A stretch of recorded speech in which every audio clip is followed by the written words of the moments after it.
El ministerio Conéctate a Jesús se complace en presentar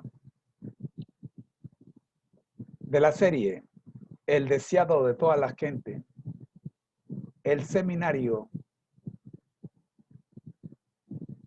el curso El deseado de toda la gente. Seminario de formación de líderes laicos.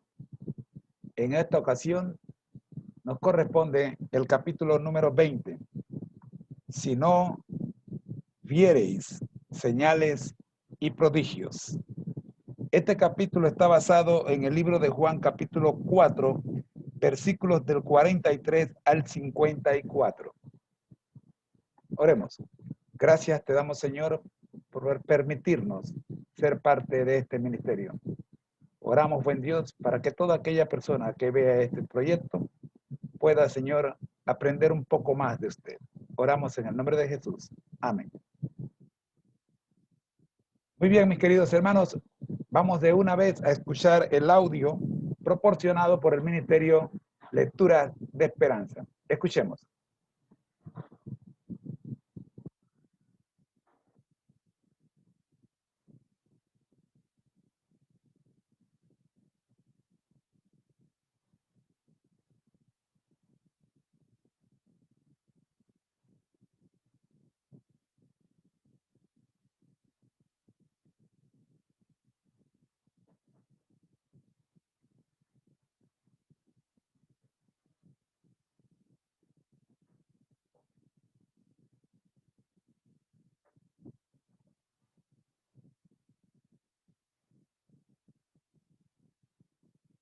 Por los dignatarios de Jerusalén, le preparó el terreno en Galilea.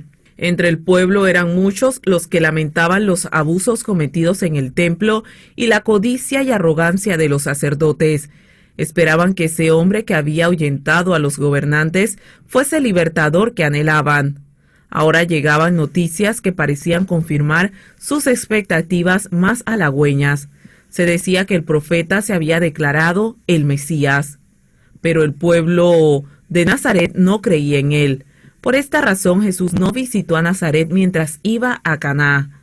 El Salvador declaró a sus discípulos que un profeta no recibía honra en su país. Los hombres veréis señales y milagros. Ok, comenzamos nuevamente. Escuchemos. El deseado de todas las gentes, capítulo 20, si no viereis señales y milagros. Los galileos que volvían de la Pascua trajeron nuevas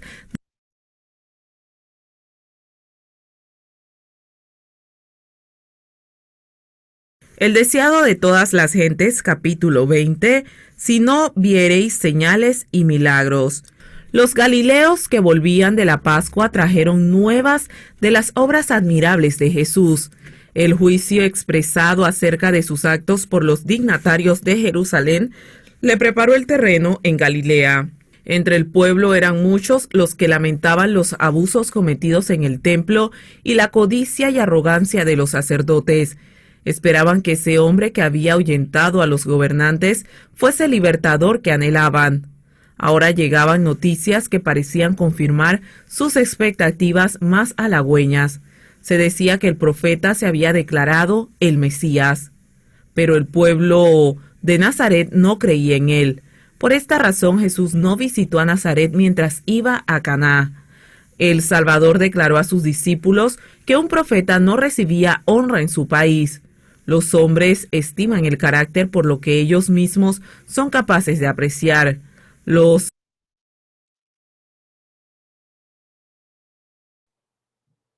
Ok, vamos a darle un chance aquí, vamos a volver a comenzar porque tenemos una pequeña interrupción.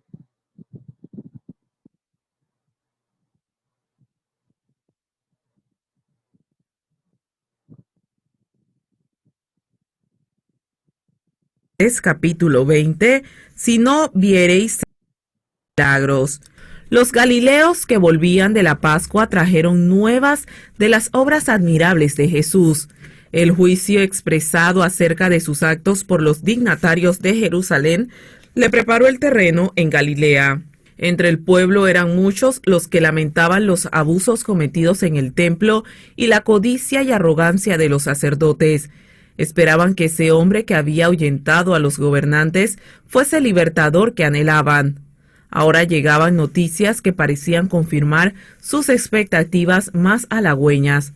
Se decía que el profeta se había declarado el Mesías. Pero el pueblo de Nazaret no creía en él. Por esta razón Jesús no visitó a Nazaret mientras iba a Caná. El Salvador declaró a sus discípulos que un profeta no recibía honra en su país. Los hombres estiman el carácter por lo que ellos mismos son capaces de apreciar. Los de miras estrechas y mundanales juzgan a Cristo por su nacimiento humilde, su indumentaria sencilla y su trabajo diario. No podían apreciar la pureza de aquel espíritu que no tenía mancha de pecado. Las nuevas de regreso de Cristo a Caná no tardaron en cundir por toda Galilea, infundiendo esperanza a los dolientes y angustiados. En Capernaum la noticia atrajo la atención de un noble judío que era oficial del rey. Un hijo del oficial se hallaba quejado por una enfermedad que parecía incurable. Los médicos lo habían desahuciado, pero cuando el padre oyó hablar de Jesús, resolvió pedirle ayuda. El niño estaba muy grave y se temiese que no viviese hasta el regreso de su padre, pero el noble creyó que debía presentar su caso personalmente, con la esperanza de que las súplicas de un padre despertarían la simpatía del gran médico. Al llegar a Caná, encontró que una muchedumbre rodeaba a Jesús. Con un corazón ansioso se abrió paso hasta la presencia del Salvador. Su fe vaciló cuando vio tan solo un hombre vestido sencillamente, cubierto de polvo y cansado del viaje. Dudó de que esa persona pudiese hacer lo que había ido a pedirle. Sin embargo, logró entrevistarse con Jesús, le explicó por qué venía y le rogó al Salvador que le acompañase a su casa. Mas Jesús ya conocía su pesar. Antes de que el oficial saliese de su casa, el Salvador había visto su aflicción, pero sabía también que el Padre, en su fuero íntimo, se había impuesto ciertas condiciones para creer en Jesús. A menos que se le concediese lo que iba a pedirle, no le recibiría como el Mesías. Mientras el oficial esperaba atormentado por la incertidumbre, Jesús dijo: «Si no viereis señales y milagros, no creeréis». A pesar de toda la evidencia de que Jesús era el Cristo, el solicitante había resuelto creer en él tan solo si le otorgaba lo que solicitaba. El Salvador puso esta incredulidad en contraste con la sencilla fe de los samaritanos que no habían pedido milagro ni señal. Su palabra, evidencia siempre presente de su divinidad, tenía un poder convincente que alcanzó sus corazones. Cristo se apenó de que su propio pueblo, al cual habían sido confiados los oráculos sagrados, no oyese la voz de Dios que le hablaba por su Hijo. Sin embargo, el noble tenía cierto grado de fe, pues había venido a pedir lo que parecía la más preciosa de todas las bendiciones. Jesús tenía un don mayor que otorgarle. Deseaba no solo sanar al niño, sino hacer participar al oficial y su casa de las bendiciones de la salvación, y encender una luz en Capernaum, que había de ser pronto campo de sus labores. Pero el noble debía comprender su necesidad antes de llegar a desear la gracia de Cristo. Este cortesano representaba a muchos de la nación. Se interesaban en Jesús por motivos egoístas. Esperaban recibir algún beneficio especial de su poder y hacían depender su fe de la obtención de ese favor temporal, pero ignoraban su enfermedad espiritual y no veían su necesidad de gracia divina. Como un fulgor de luz, las palabras que dirigió el Salvador al noble desnudaron su corazón. Vio que eran egoístas los motivos que le habían impulsado a buscar a Jesús. Vio el verdadero carácter de su fe vacilante. Con profunda angustia, comprendió que su duda podría costar la vida de su hijo. Sabía que se hallaba en presencia de un ser que podía leer los pensamientos, para quien todo era posible, y con verdadera agonía suplicó: «Señor, desciende antes que mi hijo muera». Su fe se aferró a Cristo como Jacob trabó del ángel cuando luchaba con él y exclamó: «No te dejaré si no me bendices». Y como Jacob prevaleció, el Salvador no puede apartarse del alma que se aferra a él, invocando su gran necesidad. Ve, le dijo, tu hijo vive. El noble salió de la presencia de Jesús con una paz y un gozo que nunca había conocido antes. No solo creía que su hijo sanaría, sino que con firme confianza creía en Cristo como su Redentor. A la misma hora, los que velaban al lado del niño moribundo en el hogar de Capernaum presenciaron un cambio repentino y misterioso. La sombra de la muerte se apartó del rostro del enfermo. El enrojecimiento de la fiebre fue reemplazado por el suave tinte de la salud que volvía. Los ojos empañados fueron reavivados por la inteligencia y fue recobrando fuerza el cuerpo débil y enflaquecido. No quedaron en el niño rastros de su enfermedad. Su carne ardiente se tornó tierna y fresca y cayó en profundo sueño. La fiebre le dejó en el mismo calor del día. La familia se asombró, pero se regocijó mucho. La distancia que mediaba a Caná a Capernaum habría permitido al oficial volver a su casa esa misma noche, después de su entrevista con Jesús. Pero él no se apresuró en su viaje de regreso. No llegó a Capernaum hasta la mañana siguiente. ¿Y qué regreso fue aquel? Su corazón estaba apesadumbrado. El sol le parecía cruel y el canto de las aves una burla. Cuán diferentes eran sus sentimientos ahora. Toda la naturaleza tenía otro aspecto. Veía con nuevos ojos. Mientras viajaba en la quietud de la madrugada, toda la naturaleza parecía alabar a Dios con él.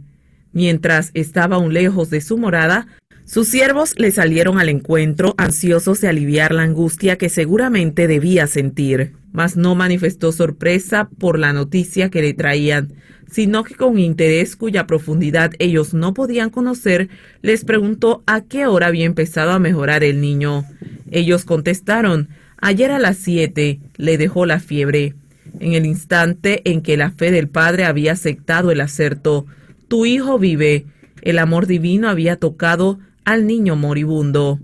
El padre corrió a saludar a su hijo, le estrechó sobre su corazón como si lo hubiese recuperado de la muerte y agradeció repetidas veces a Dios por su curación maravillosa.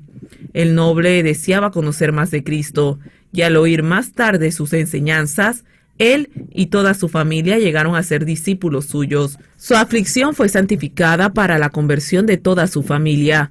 Las nuevas del milagro se difundieron y en Capernaum, donde Cristo realizara tantas obras maravillosas, quedó preparado el terreno para su ministerio personal.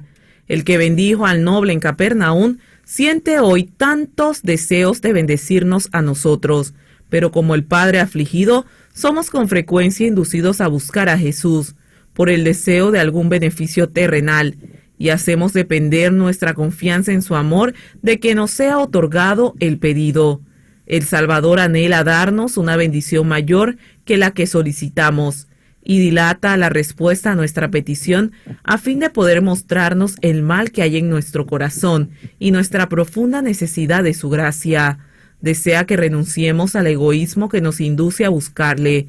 Confesando nuestra impotencia y acerba necesidad, debemos confiarnos completamente a su amor. El noble quería ver el cumplimiento de su oración antes de creer, pero tuvo que aceptar el acerto de Jesús de que su petición había sido oída y el beneficio otorgado. También nosotros tenemos que aprender esta lección. Nuestra fe en Cristo no debe estribar en que veamos o sintamos que Él nos oye. Debemos confiar en sus promesas. Cuando acudimos a Él con fe, toda petición alcanza al corazón de Dios. Cuando hemos pedido su bendición, debemos creer que la recibiremos y agradecerle de que la hemos recibido. Luego debemos atender nuestros deberes, seguros de que la bendición se realizará cuando más la necesitemos. Y cuando hayamos aprendido a hacer esto, sabremos que nuestras oraciones son contestadas. Dios obrará por nosotros mucho más abundantemente de lo que pedimos, conforme a las riquezas de su gloria y por la operación de la potencia de su fortaleza. El deseado de todas las gentes, capítulo 20, si no viereis señales y milagros.